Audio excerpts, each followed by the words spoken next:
la inflación sigue ahí, parece que no le está afectando esto. Entonces, si no fuera por la inflación, ¿tú por dónde crees que podría? Esto es como en la crisis de 2008, nadie la veía venir. Bueno, luego resulta que muchos la veían venir, ¿no? Pero ¿por qué otro lado crees que puede venir? Porque yo siempre digo esto, ¿no? Cuando todo el mundo ve lo mismo es tan obvio que va a venir por aquí. Creo que mucha gente puede prepararse, o sea, hacer sus coberturas, etcétera, entonces dejan de tener ese efecto. Ujú. Eh, si tuvieras que jugártela, ¿por qué otro lado, por qué otros sectores o por qué, no sé?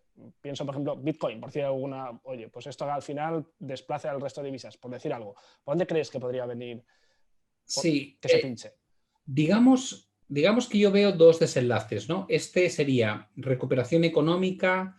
O sea, si alguien me dijese, resúmelo en 3 puntos, te diría, si hay una recuperación económica en la segunda parte de este año, en la que evidentemente está liderando China, que es el primero que ha salido de esta crisis, pero se unen Estados Unidos y Europa.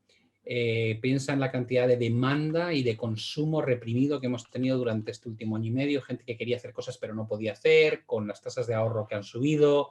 En Estados Unidos te están mandando cheques semanales y de vez en cuando one-offs de 1.400 o de 1.000 y pico euros.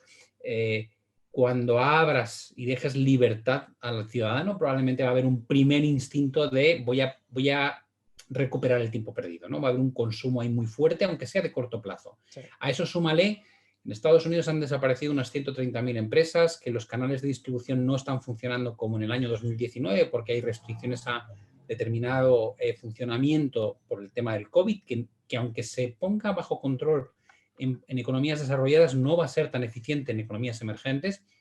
Importante, canales de distribución que no son tan amplios como antes, demanda fuerte, eso huele a presión inflacionista. Otro tema es que están subiendo la soja, el maíz, el trigo, 20%, 25% desde hace meses, al igual que el aluminio, el níquel, el cobre. Es decir, que esto no es una hipótesis, es que están subiendo, es que han Sí, sí. subido, mejor dicho. Con lo cual, esto encarece el material que se utiliza para la confección de muchos productos, con lo cual eso hay que trasladarlo al final al consumidor o es un menor margen para la empresa. Ese es el escenario 1, esa inflación por esos motivos. Y el escenario 2 es que nos quedemos estancados en un modelo tipo japonés. ¿Qué quiere eso decir?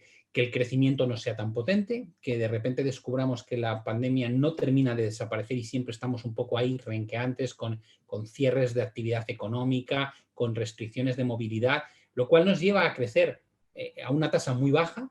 No hay presiones de inflación, lógicamente, porque nunca llegamos a salir de esta crisis y en ese entorno los bancos centrales piensan, pues vale, genial, como en Japón, si Japón tiene 240% de deuda sobre el PIB, pues hagamos lo mismo. Estados Unidos lleva por 120, Europa por 100, pues manda que no nos queda margen. Si eso pasa, yo quiero tener criptomonedas, yo quiero tener oro y plata. ¿Por qué? Porque si tú incrementas, si vas a hacer ese juego de incrementar la M2 o M3, dependiendo cómo quieras medir la masa monetaria, de forma indefinida, cuando tú aumentas la oferta monetaria de un activo de forma brutal, el valor de dicho activo baja, es la ley de la oferta y la demanda. Si tú has hecho incrementar el número de dólares, de euros, de yenes, de libras al ritmo de billones, nuevos billones, el valor de esas divisas tiene que ser menor. Se produce una depreciación de la capacidad de adquisición de esa moneda. ¿Qué pasa? Que la gente normal no lo ve, porque dices, claro, el dólar y el euro, ambos han aumentado mucho su masa monetaria, no se devalúan uno contra otro. Digo, no, entre ellos no. Se devalúan contra el oro, contra la plata, contra Bitcoin, contra monedas o pseudomonedas que pueden tener ese papel de alternativa a la divisa fiat y que poco a poco lo estamos viendo, ¿no? Cuando te dice Mastercard que acepta, cuando te dice el Banco Melon que está dispuesto a aceptarlo, cuando te dice Tesla que ha comprado 1.500 millones y a lo mejor puedes comprar pagando con monedas de Bitcoin el nuevo modelo de Tesla, poco a poco se va abriendo esa espita. El oro siempre ha sido el equivalente a una moneda. Eso es lo que quieres tener en ese escenario. En el caso de la inflación, siguen siendo buenos activos. Por eso yo creo que son activos que son ganadores a corto o a medio plazo, sí o sí. Porque si hay inflación y los bancos centrales no van a querer inicialmente mover los tipos de interés nominales, el tipo de interés real es el tipo de interés nominal menos la inflación. Si el tipo es cero y tú le metes una inflación de un 2, un 3, un 4%, el tipo real es un -3, -4%, y lo que demuestra desde hace 130 años el oro es que cuando los tipos bajan mucho en términos reales, el oro sube un montón. Por tanto, tanto si lo juego por simplemente depreciación de divisa fiat como si lo juego por el lado de riesgo inflacionista que se va a ver reflejado en los tipos de interés reales, son activos que yo quiero tener en la cartera. Y es algo... El tema de las criptomonedas sí es lo que tú has dicho. Parece que van cogiendo relevancia, que se les va respetando más, digamos, pero claro, hay muchísima gente que le tiene miedo, gente que igual tiene capitales más grandes y que no quiere meterse ahí, el oro y la plata, pues todavía mucha gente no sabe cómo poder negociarlo, qué alternativas tiene, empresas, ETFs, etcétera, físico. Entonces, ¿cómo formarías tú una cartera o qué otros tipos de activos quizás menos arriesgados o que generen tanto miedo? Sé que esto da para mucho, pero dejemos a un lado criptomonedas. ¿Qué podrías decirle a la gente? Oye, pues esto estaría bien, o esto estaría bien, esto. Mira, el problema de estas cosas es que al final podríamos estar toda la tarde hablando, ¿no? Entonces, yo precisamente esta semana, el jueves, día 18, voy a impartir un seminario que durará una hora y media máximo, en el que voy a intentar, yo siempre pienso que con los gráficos abres los ojos mucho a la gente que no es especialista en finanzas, porque los gráficos te traen como el recuerdo de lo que ha pasado en la historia y por desgracia la historia se suele repetir a sí misma más de lo que la gente cree, ¿no? Entonces, cuando tú ves el comportamiento del oro o el comportamiento de la actuación de los distintos inversores a lo largo de las distintas burbujas que se han dado durante las últimas décadas, pues se te abren mucho los ojos. Entonces yo, el día 18 lo que voy a contar es precisamente esto que estás preguntándome, pero apoyado en gráficos. Y es un tipo de contenido que creo que normalmente no se tiene acceso, va a ser en abierto, evidentemente, a través de YouTube, y voy a hablar de cómo empezamos 2021, o sea, cuáles son los puntos de partida, cuál es la valoración de los mercados, cuál es el sentimiento de los inversores, cuál es el posicionamiento de consenso de los inversores, cuáles son los riesgos, estos dos escenarios que hemos un poco descrito aquí, ¿no? de una recesión que dura más tiempo de lo previsto, tipo japonización, o, por el contrario, una recuperación económica fuerte, pero acompañando a la inflación. Y a partir de ahí luego tendremos otro evento, porque no da tiempo a hacerlo todo en el mismo, el día 25, que es el jueves siguiente, donde vamos a hablar de esto que estás preguntando de ¿y cómo te posicionas? O sea, de alguna manera, ¿qué tipo de activos puede ser ganador sí o sí? ¿Cuál te parece que merece la pena jugar? ¿De qué manera te implementas la posición? Porque muchas de las dudas siempre no es ya tener la idea, sino que compro un ETF, compro un FN, compro oro físico, ¿cómo compro una criptomoneda? ¿Dónde lo hago? Es lo mismo un fondo que tener un token donde tengo realmente hay mi moneda metida. Entonces, bueno, pues intentaremos aclarar muchas de estas dudas, ¿no? Que hay veces que están por el lado del análisis y luego por el lado de la implementación de la idea. Evidentemente... Te lo preguntaba por la ejecución, ¿no? Que muchas veces, oye, ¿cómo lo hago y cómo todo? Veo gente que hace vídeos muy útiles de otros youtubers y demás, pero claro, te dan la información, pero luego ya no sabes cómo ponerla en práctica. ¿Esto va a ser en tu canal o hablas con XTB? No, vamos a hacerlo a través del canal de XTB, se va a poder seguir tanto en España a través del canal de XTB España como en Latinoamérica a través de XTB LATAM. Lo vamos a hacer a una hora que más o menos sirva a ambas regiones, a las 5 de la tarde hora española peninsular, a la 1 de la tarde hora de Chile. Se podrán registrar en las propias páginas web de XTB España y LATAM, simplemente metiendo un correo electrónico y un nombre. Y va a ser tuyo, ¿no? Únicamente. O sea, lo vas a hacer tú solo, ¿no? Sí, es Mira, yo antiguamente cuando gestionaba, yo era socio gestor del fondo del hedge fund en BBVA Partners y me acuerdo pues que una vez cada mes y medio así, el director de patrimonios del banco me decía, oye, ¿podrías venir a contarles a los clientes de patrimonios un poco cómo ves el entorno? Vamos a ofrecer, yo creo, con independencia luego de si aciertas o no, porque yo siempre digo que no es tanto la importancia de si dices que esto va a pasar, que pase, sino cómo argumentas, el por qué crees que puede pasar, ¿no? Es muy importante que no se convierta simplemente en una especie de apuesta de a ver si sube porque yo lo digo, sino creo que estos son los argumentos que podrían provocar este desenlace y eso ayuda a entender cómo funciona la economía, qué puede alterar ese escenario, esa predicción que tienes. Y me gustaría pensar que, bueno, pues que la gente que asista primero Yo me esfuerzo muchísimo en contar cosas que no son sencillas de una manera muy llana. Lo haces bien, ¿eh? Lo haces bien. Muchas gracias. Espero que lo consiga esta vez también, porque vamos a tocar temas muy relevantes. Creo que van a ser claves de lo que hay que hacer durante los próximos años, no solamente 2021. Si se llega a entender un poco lo que voy a transmitir, va a ayudar mucho al posicionamiento financiero de la gente probablemente para los próximos años. Y espero o confío en que si el desenlace es el malo o el peor de los dos, pues la gente no pierda mucho dinero, porque en las crisis todo el mundo pierde, ¿no? O la mala mayoría de la gente pierde, pero una cosa es perder un poco y otra cosa es perderlo todo.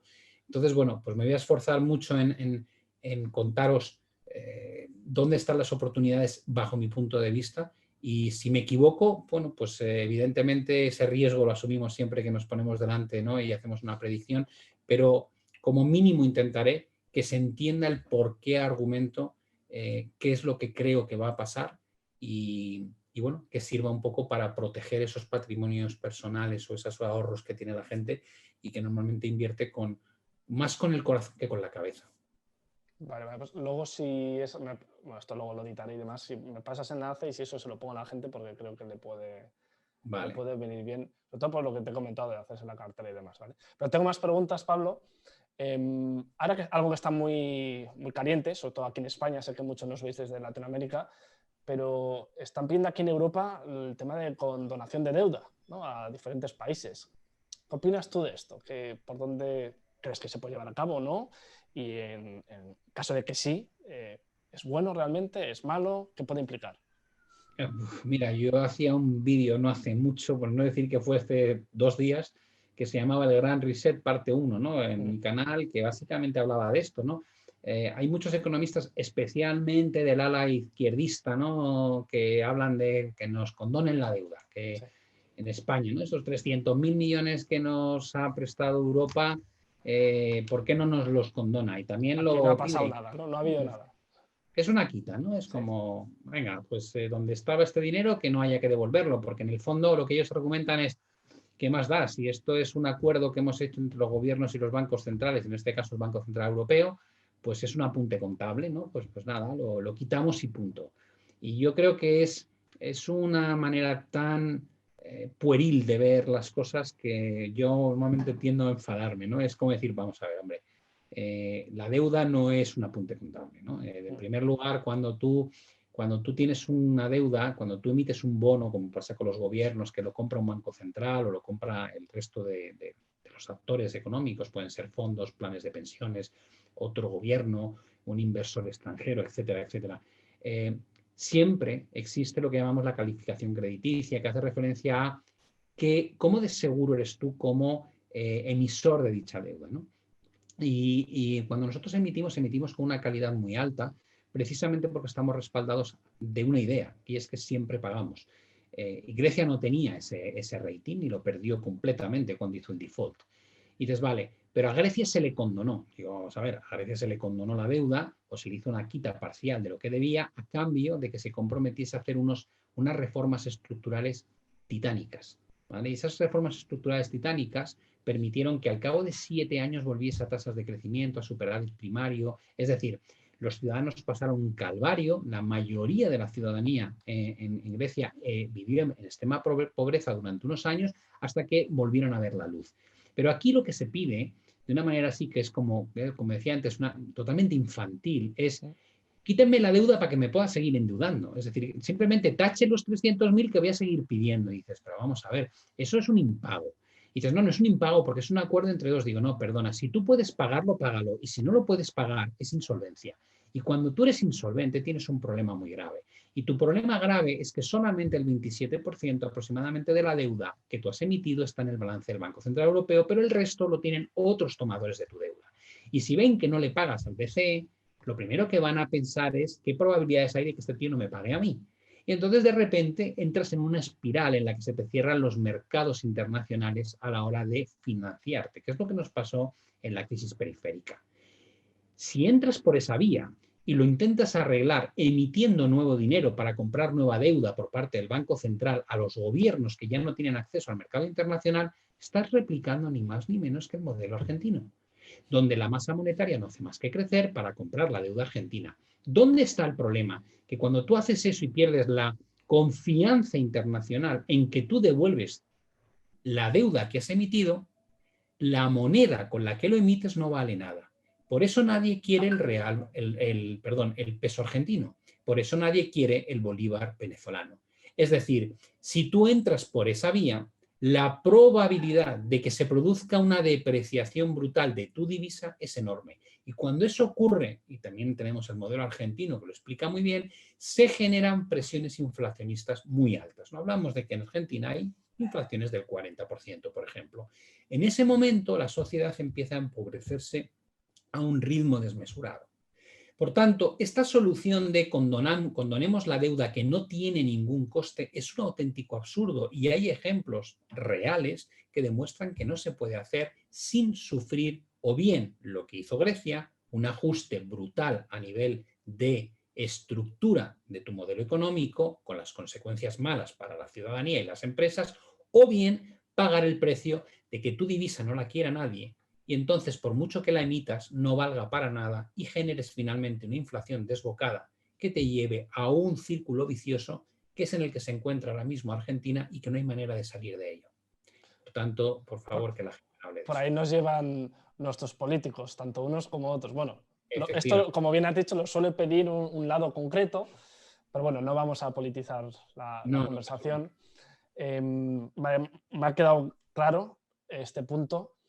Quiero ahora el tema de GameStop. Imagino que has estado, creo que sí, creo que hiciste algún vídeo de Wall Street Bets. Yo creo que aquí hay cantidad de gente que ha perdido hasta la camisa y se han callado todos por las vergüenzas, porque ahora están 50 y pico, están 52-20.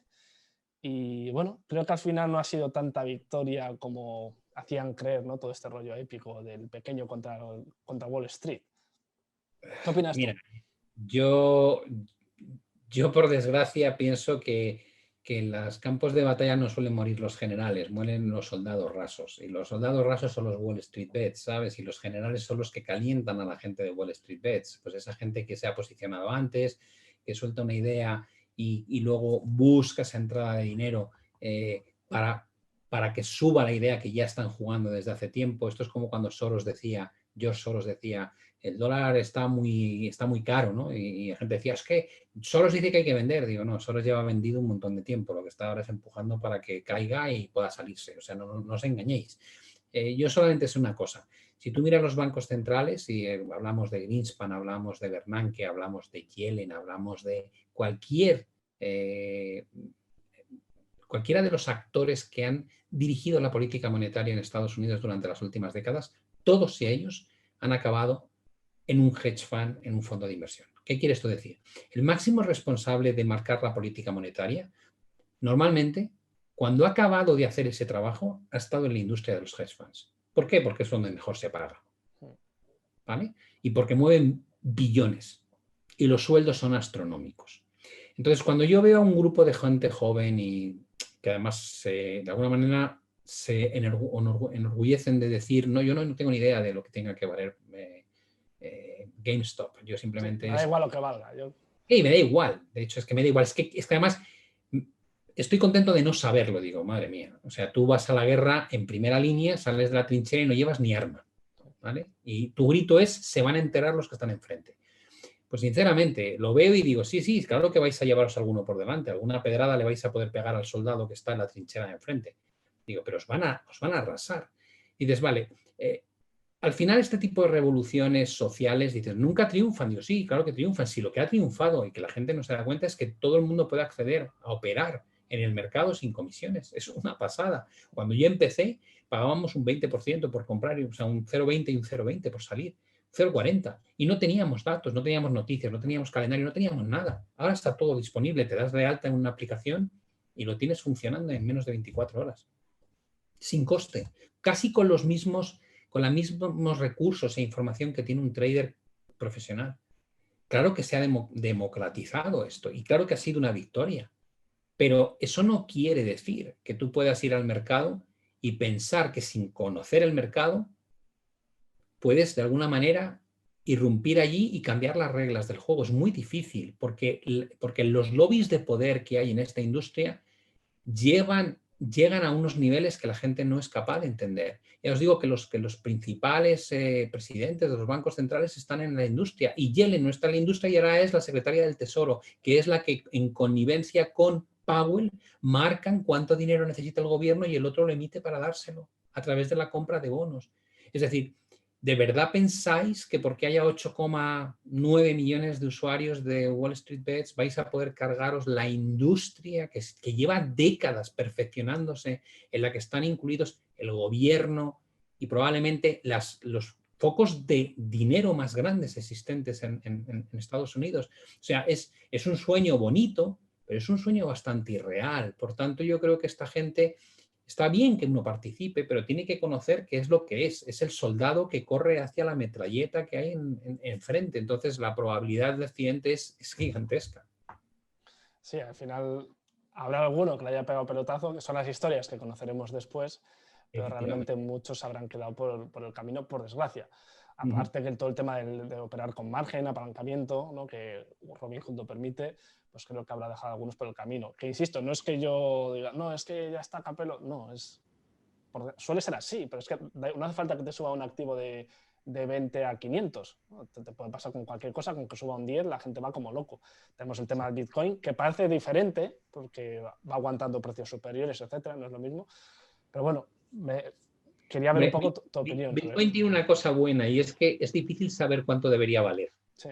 Mientras que GameStop sí sabes lo que debería valer. Tú puedes hacer un análisis de su balance, de sus ingresos, de su modelo de negocio. Te puedes equivocar en el número, pero claro, como yo decía, te puedes equivocar que no es 15 y es 18, o no es 15 y es 12 o 9 o 22. Pero no te vas a equivocar en que en lugar de 15 son 300. Sí. Eso es una cosa que la gente debería entender. Entonces, cuando tú te lanzas a especular con algo cuyo valor desconoces cuál puede ser, aún tienes ese margen de error.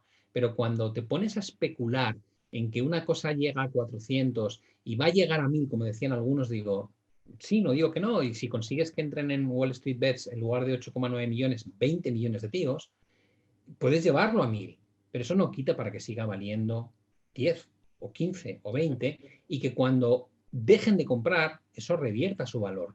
Es decir, es un maquillaje momentáneo porque es un Ponzi. Al final, mientras alguien esté dispuesto a pagar un precio más alto, tú puedes seguir generando que eso suba. Pero nadie, salvo ellos mismos, van a seguir pagando esos precios. Nadie en la industria, con dos dedos de frente, en la industria profesional, van a pagar a múltiplos de cuando valga 300, porque saben que no lo vale.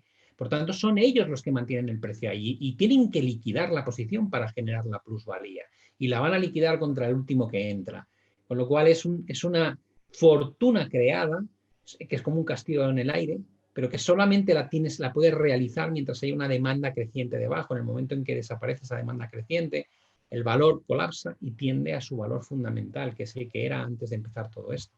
Sí, es insostenible. Es un poco como los pump and dump, ¿no? Que hay en Estados Unidos, que se está hasta investigando. Creo que es muy difícil, ¿no? Porque esto no ha habido se cree que no ha habido una persona como tal moviendo hilos, etcétera, pero que se ha calentado solo y, bueno, pues nunca ha pasado en una acción de tan primera línea, bueno, sí, pero no en esta época, y ha generado eso, muchas dudas de que ahora venga el regulador y meta más la mano, etcétera. Yo creo que al final es contraproducente para nosotros, que esto lo comentaba yo en algún vídeo. Si estamos tocando las narices a esta gente, que son los que manejan el juego, pues alguno igual se cansa y dice, pues oye, ya no te permito apalancamiento, ya te quito el margen, o cosas así. O sea, para cualquier persona, y puede ser contraproducente. Totalmente de acuerdo. El hecho de que la gente busque posicionamiento a través de opciones, de primas de opciones, yo lo primero que pienso es, como tenga éxito Wall Street Bets y esto crezca de forma exponencial, no durante unas semanas, sino durante unos meses, el regulador va a decir, este producto no es adecuado para gente que no tenga un perfil profesional,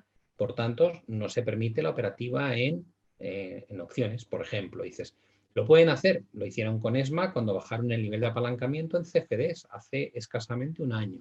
Dices, ¿pueden prohibirte que vendas un índice? Lo prohibieron en febrero o marzo, cuando en plena crisis del coronavirus dijeron que no se podía vender ni el IBEX, ni el FTSE MIB, ni el CAC 40 en Francia.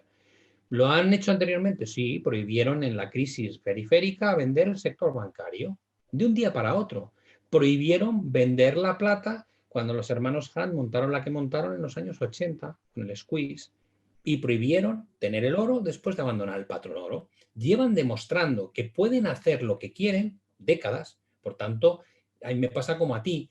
Yo, que soy profesional de esto, digo, no, bastante complicado es salir exitoso en el día a día. No le pegues palos al avispero, porque van a salir las abejas y nos van a poner hasta arriba. Entonces es como decir, aquí no hay un ganador, aquí lo que hay que hacer es intentar saber cuál es tu posición y extraer cierto valor al mercado, pero aquí no existen esas ideas de se van a enterar. Yo cuando lo veo pienso, pobrecillos, o sea, se van a dar contra el muro. Sí, parece la típica escena del Señor de los Anillos, todos contra a la batalla. Efectivamente, muy Luego bonita, vienen pero los elefantes y todos fuera.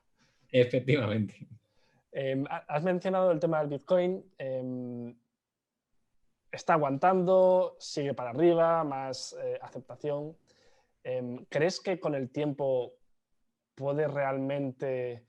Ahora es claro que es muy especulativo, ¿no? Por la volatilidad que tiene, pero ¿crees que con el tiempo puede desplazar a otras divisas? Puede incluso ser pues, valor refugio tipo oro, no sé, ponte de aquí a 5 o 10 años, que igual esto vale 100.000, 1.000.000, no lo sabemos, ¿no? ¿Por qué no? Si decimos que un contrato de petróleo son 1.000 barriles, de oro X, de Standard Poor's X, si igual dentro de 10 años vemos que oye, el Bitcoin equivale a 1.000.000, pero bueno, pero porque es lo que vale, porque hay 21 millones de Bitcoins. ¿Qué opinas de esto? ¿Crees que puede ocurrir de verdad? Mira, el mercado nos ha demostrado que todo es posible desde hace mucho tiempo, ¿no? En la época de los tulipanes, creo que por un bulbo de tulipán negro había alguno que cambiaba 2 goletas, que eran 2 barcos de aquella época, por el bulbo del tulipán. Y dices, bueno, pues disparates se pueden dar evidentemente en todas las escalas. La pregunta sería, ¿tiene sentido? Dices, bueno, las cosas valen lo que la gente quiere que valgan. Yo creo que el mayor riesgo para Bitcoin y el resto de criptomonedas es que el regulador, ese que hemos dicho que mete la mano donde quiere y cuando quiere, en un momento dado piense, me incomoda que Bitcoin pueda llegar a creerse la gente que es una alternativa contra mi divisa, que eso es la que controlan ellos, la divisa tradicional, la divisa fiat es su herramienta de juego, ¿no? Entonces, si llegase a representar un riesgo Bitcoin contra lo que es el modelo monetario regulado por los bancos centrales, estoy convencido que algo harían para regularlo. Y la gente dice, no podrían. Digo, bueno, llevan demostrando, como digo, que pueden hacer lo que quieren desde hace mucho tiempo. Yo no andaría dándole tobas al morro del tigre, ¿vale? Así que al final te come la mano. Entonces te digo, si no es un riesgo, simplemente podríamos tener movimientos extraordinariamente potentes en Bitcoin que mientras no suponga un riesgo probablemente no lo van a regular. Y teniendo en cuenta la barbaridad de crecimiento de la masa monetaria de las divisas fiat, a mí si me dijeses que Bitcoin va a valer cantidades astronómicas de aquí en un par de años, me lo creo, lo acepto perfectamente, ¿no? Ahora, como elemento de inversión o alternativa a lo que es el dinero que conocemos, creo que va a ser muy difícil, ¿no? Es un activo con tanta volatilidad que yo pienso a veces como cuando quieres pagar con Bitcoin, está variando el precio a tal ritmo Estás que perdiendo dices, dinero si compras hoy algo, mañana vale más. claro, entonces es muy complicado, ¿no?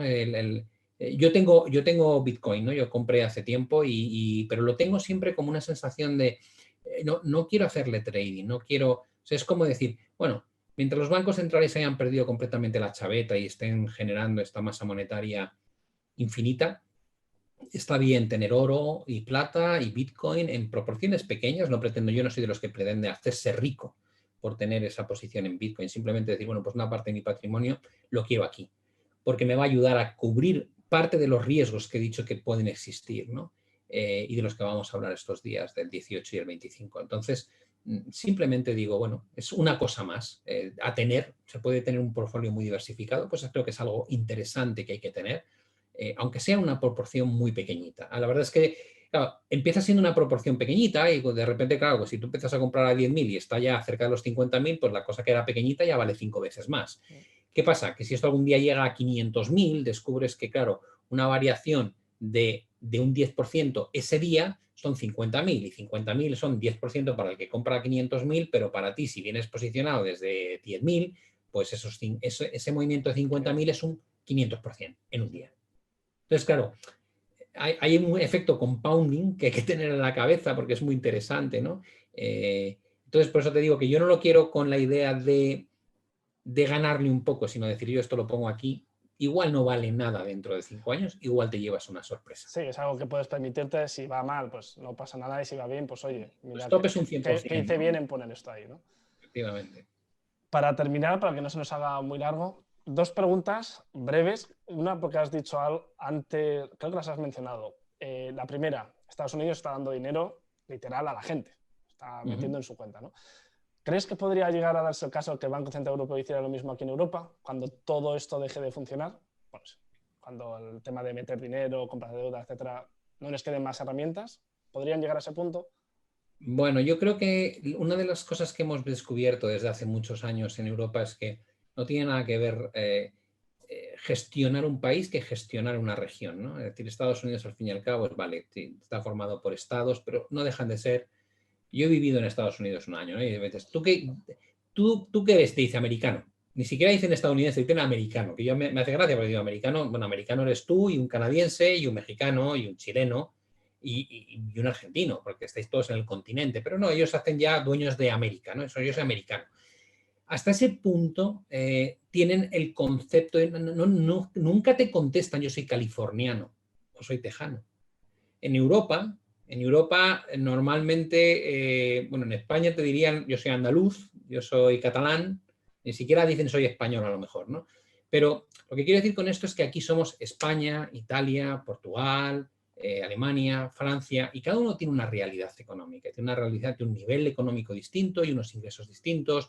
Tenemos una fiscalidad distinta, que es uno de nuestros grandes problemas. Entonces, cuando tú hablas de tomar una medida global que afecta a tantos países, dices, vale, envía dinero. Digo, es que no tiene nada que ver si le envías el dinero, esa cantidad de dinero a un finlandés o a un holandés, si se lo mandas a lo mejor a un griego, Sí. porque el nivel de vida no es el mismo y por tanto son medidas genéricas que tienen un impacto muy variado. Yo, por otro lado, pienso que en Europa somos bastante timoratos, es decir, con toda la rabia que me da el intervencionismo de Estados Unidos, creo que generalmente aciertan mucho con las medidas que tienen que implementar. Lo que suelen fallar estrepitosamente es a la hora de retirarlas. Es decir, lanzan medidas muy adecuadas, pero luego se duermen en los laureles. Con lo cual, el chute de adrenalina que le meten en el corazón al paciente que está a punto de morir es súper acertado. Es como la película Pulp Fiction cuando pintan el circulito y llega ahí Travolta y le mete la adrenalina directamente al corazón y dices, jo, la ha salvado la vida. Sí. ¿El problema cuál es? Que dices que después de ese quita la aguja y le clava otra y luego otra y luego otra y lo convierte en un drogadicto. Es lo que hacemos nosotros, ¿no? Esa es la crítica, pero al menos le clavan la aguja en el sitio adecuado y lo sacan adelante. En Europa somos lentísimos. De hecho, las ayudas que tenemos previstas se habla ahora de que van a llegar después del verano. O sea, en Estados Unidos están inyectando dinero en la economía directamente, no a través de los bancos, directamente al público y a las empresas desde hace meses. Sí, sí. Y nosotros hemos conseguido aprobar un paquete de ayudas enorme con vistas a desarrollarlo a partir del verano. Es como decir, siempre vamos muy lentos. Y de hecho luego se ve que la recuperación económica ya es más rápida que la nuestra, por mucho que todas las instituciones dicen que iba a ser distinto. Entonces, me cuesta ver que Europa vaya a reaccionar y vaya a asumir ese tipo de regalo, de dinero enviado a casa, sinceramente. Y si lo hace, igual nos vamos a 2028, ¿no? A este ritmo. Probablemente, Sí. probablemente. Perfecto. Y ya la última, no recuerdo bien cómo lo has mencionado, de China, que China va muy bien, etcétera. No recuerdo muy bien cómo lo has dicho. ¿Crees que realmente China va tan bien? ¿Que los datos de China son auténticos o están falseados, como se puede suponer de una dictadura comunista? Bueno, yo creo que China hay que ser consciente de que no es lo transparentes que deberían ser, ¿no? Es, evidentemente, cuando uno ve los datos, siempre le entran dudas, ¿no? De hasta qué punto son datos reales o no. Pero sí parece que determinados datos, aunque sea porque tienen contrapartida con economías desarrolladas y que puedes ver que esas exportaciones, importaciones casan con lo que ellos dicen que tienen, ¿no? Da la sensación de que efectivamente están recuperándose mucho mejor que nosotros, que han conseguido salir de esta crisis mucho más rápido y con tanto estímulo que han volcado, si antes estaban creciendo al 6,2%, que, como dice el Fondo Monetario Internacional, este año puedan registrar subidas del 8,1-8,2%. Si estamos diciendo que Estados Unidos crecía al 2 y iba a crecer al 4,2, no es un disparate. Es decir, no son cifras que chirríen, ¿no? Dices, pues estás metiéndole 2 puntos de crecimiento por encima de la media que tenían anteriormente. ¿Por qué no, no? Claro que lo veo posible. ¿Qué es lo que preocupa? Dices, pues que yo creo que China no juega limpiamente. O sea, las críticas que hacía Donald Trump eran totalmente lícitas, las hacía fatal. En lugar de buscar apoyos internacionales, se pegaba con China y con todos los demás simultáneamente. Le podían las formas a Trump. Efectivamente, pero el mensaje es correcto. Tú eres un mamón en el sentido de tienes controlado el yuan. Eso es injusto y estás aprovechándote de la propiedad intelectual del resto, es verdad. Por tanto, no juegan con las reglas del resto de los países desarrollados y tienen una ventaja competitiva desde ese punto de vista y se tendría que atacar ese modelo. Mientras no se consiga erradicar esas ventajas que tiene China y sigan siendo un país con una capacidad de crecimiento claramente más alta que la de una economía desarrollada, yo no me creo el argumento que dicen la gente de que antes de que acabe esta década, China va a ser la primera potencia mundial frente a Estados Unidos. Creo que es algo que podría ocurrir. Eso te quería preguntar para terminar, sí o no. ¿Crees que eso de aquí a 10, 15, 20 años la gente debería empezar a invertir, ya no en España, habría que evitarlo, pero pasar de Estados Unidos a Asia-Pacífico? Yo creo que hay mucho más potencial de crecimiento en Asia, Pacífico, que lo que hay en las economías estadounidenses y europeas. Especialmente la europea, la peor, creo. A pesar de que Estados Unidos, todas las empresas del Standard & Poor's, etcétera, estén fuera, ¿no crees que eso puede hacer que, no sé, Johnson & Johnson sea capaz de meterse bien en China? Bueno, no la sigo, pero que consigan llevarse su parte del pastel. Yo creo que hemos pasado de y eso es muy importante también, lo comentaremos, ¿no?, en los seminarios. Creo que esto es un cambio estructural, es decir, hemos pasado de una mentalidad en el mundo que era totalmente globalización, que era el menor coste, o sea, lo que nos movía a todos es dónde produzco más barato. Que me tengo que ir a Marruecos, me voy a Marruecos, que me tengo que ir a India, me voy a India, que me tengo que ir a China, me voy a China. Ese era un poco el concepto que todas las empresas querían. Yo quiero maximizar mi ganancia reduciendo el coste de producción al máximo. Deslocalizo mi negocio. Y hemos pasado de eso a través de la pandemia, y antes de eso también teníamos un poco esa sensación con la guerra comercial, a de repente decir, la prioridad es ser autosuficiente. Yo no puedo depender de que los chinos u otros países me manden los EPIs, los respiradores, las vacunas. Hay ciertos sectores de mi economía que son totalmente indispensables y eso los tengo que producir yo. Me da igual el coste que tenga. Aunque sea un sobrecoste del doble, lo quiero tener yo, quiero tener esa autonomía, esa defensa, ¿no? Y eso creo que va a pasar de forma generalizada y probablemente en el mundo de los semiconductores China está dándose cuenta de que no puede depender de los de fuera. Evidentemente depende sobre todo de Taiwán y depende de alguna otra economía, de lo que llamábamos antiguamente los tigres, ¿no?, del bloque asiático. Y Estados Unidos también creo que de alguna forma dice, hay ciertas cosas, yo no puedo depender de estos minerales raros de China. Es decir, va a haber, por eso creo que es más fácil también que surja la inflación, porque la globalización ha ayudado mucho a la presión deflacionista. Pero si todo el mundo empieza a decir, no, esto es, fíjate Europa, ¿no?, cómo se empezó a cabrear cuando ha visto que las vacunas no le llegaban, a pesar de que se fabricaban aquí. La gente va a empezar a decir, esto nuestro, esto en casa. Se acabó esto de mandarlo fuera. Esto se hace aquí. Que luego llega una pandemia y luego llega un problema de esto y no llegan las cosas. Y te dirán, aquí cuesta el triple. Y dices, pues que cueste el triple, no me importa. Y ese cambio creo que va a ser estructural y va a cambiar un poco la percepción que teníamos de cómo funcionaba el mundo antes de la pandemia y antes de la guerra comercial. Sí, esta última me ha hecho reflexionar. Muy interesante. Cómo es verdad que los propios países quieran mantener su producción va a tirar los precios a alta, va a influir en la inflación, es cierto. O sea, es un factor más, por supuesto, pero mira, no había quedado en eso. Está muy bien, muy bien. Pues muy bien, Pablo, muchas gracias. Creo que, no sé vosotros, pero yo cada vez que hablo contigo aprendo un huevo. De hecho, me veréis que solo escucho, prácticamente no hablo, para no interrumpir. Y nada, lo que te he comentado, pásame el enlace y lo pondré en los comentarios para que la gente se pueda apuntar, porque entiendo que va a ser esto, pero por 10, ¿no? Y sobre todo con gráficos, que yo cuando estaba en XT, yo me veía siempre el material interno que nos pasabas, porque era la leche. O sea, esto es algo que no se encontraba por ahí. Y no porque yo trabajaba en XTB, que también, sino porque realmente era muy bueno. No es un artículo cualquiera, era algo argumentado, con base, y que, como bien has dicho, puede ser que luego no ocurra, pero tú ya estás preparado, ya tienes pues, el argumentario y de ahí en adelante. Creo que decía Eisenhower, decía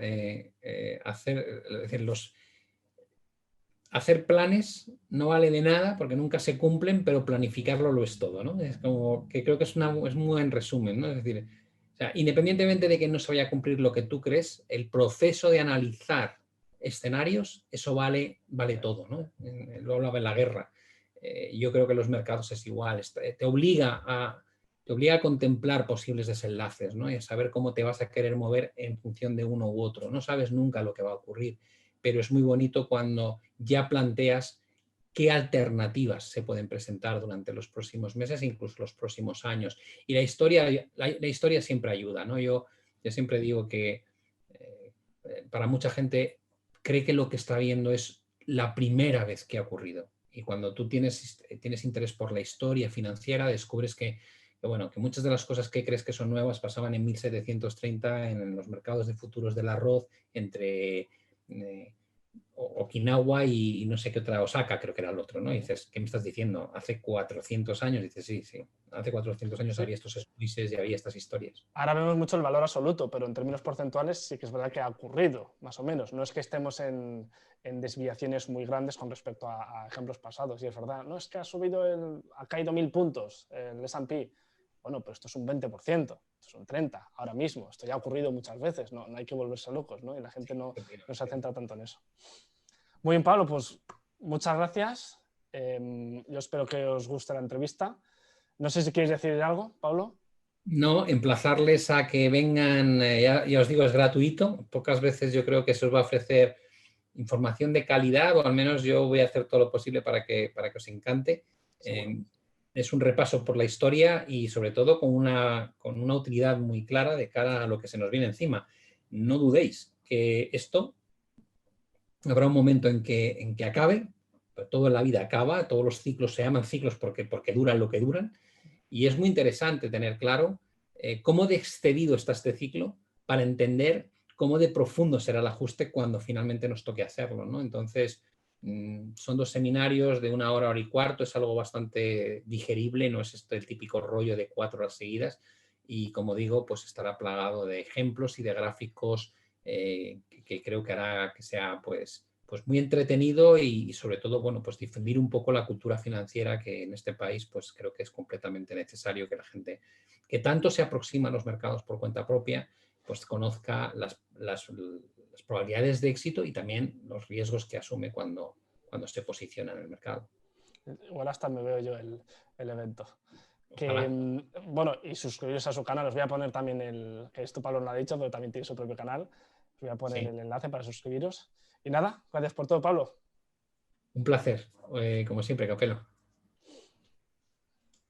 Vale, al final, ¿cuánto nos hemos ido?